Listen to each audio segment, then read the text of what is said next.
that's actually, you know, when I say things are not my field, I'm an entomologist, but what people don't understand a lot of times is that entomology is a huge, huge subject. And most entomologists, as I said, study one order or even one insect. So like I laughed at Dr. Pescador behind his back when he asked me how you sex an ant, because I thought that was a really silly question. But then on the other hand, he worked with stoneflies. Why should he know about ants? The biggies right now are the emerald ash borer, the Asian longhorn beetle. Of course, we've got the gypsy moth moving across the state. Anytime that if you're out a lot, you know, and especially if you own your own property, you probably know what you're used to seeing and what you're not used to seeing in the way of plants and animals. Anytime that you see something that you think you never saw it before and it doesn't belong there, it's not a bad idea to send it to us at the Department of Agriculture. One of the things you need to cultivate is storytelling. Because essentially, as a naturalist, you need to be a storyteller. And you need to be telling people stories in such a way they get a little knowledge, but especially they get excited. And if they get excited, they'll go learn more. There's 3 parts to education: knowledge, feelings, and actions. And if you want to make an effect on people's actions towards the environment, towards nature, you need to do these other 2.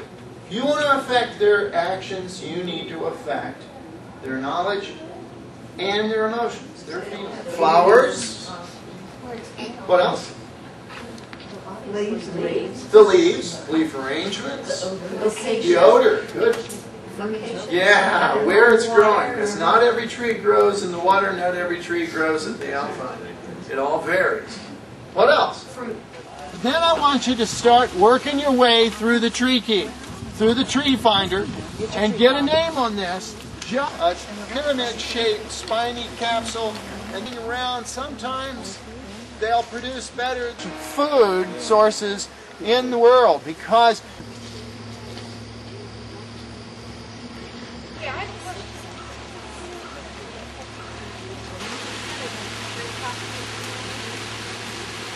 that one doesn't have one, like it's chewed off. That's almost deformed. Don't you count these as low? This is an American beech. See, I thought it was. Where are we talking about short stem? This particular one has striped bark. It's very clear. Don't swallow the seed. Oaks can vary a lot in leaf shape, and they can vary a lot as a result of hybridizing within the red oak group or hybridizing within the white oak group. We don't have hybridizing across those groups. I mean, lichens are part fungus and part algae. They grow together symbiotically.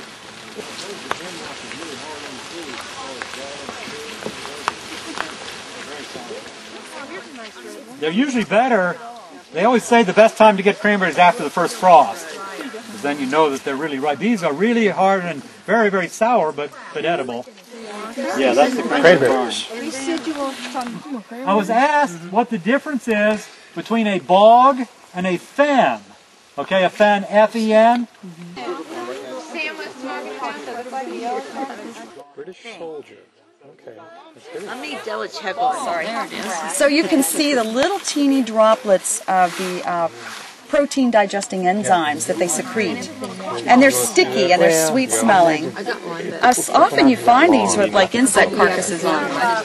Pipe organ lichen. Huckleberry. Are these ostrich?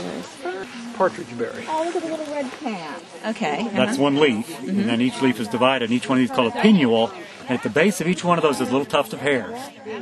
Okay, and that's cinnamon. Cinnamon. And if you see that something looks just like that doesn't have those, it's interrupted from. Gentian. G-E-N-T-I-A-N. That's all anti-tumor properties. Heal all. Heal all.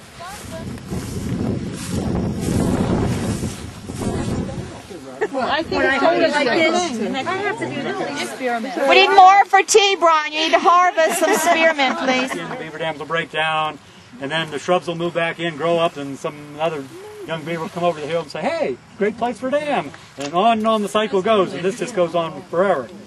And cover of woody vegetation. So it's obviously very different from the systems we're in. One more coming in. You can look at this tree that's probably a hemlock here that's been wind thrown. And what do you notice about the roots on that thing? Shallow. Shallow. That is just amazing. Did you get the little guy?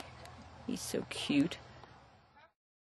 I'm sorry. Should I put it back? I'm shaking. The thing that I think is most interesting about ferns overall, they have a very simplified life cycle. However, they do their own sort of shape-shifting. It's called alternation of generations. This is once, twice. That's the only one we can name it. And there's another concept. These are opposite. And Little, what is this called? It's called the... So that is the intermediate wood fern. Very good. I think it's go You away. can tell that because looking it at says it right here.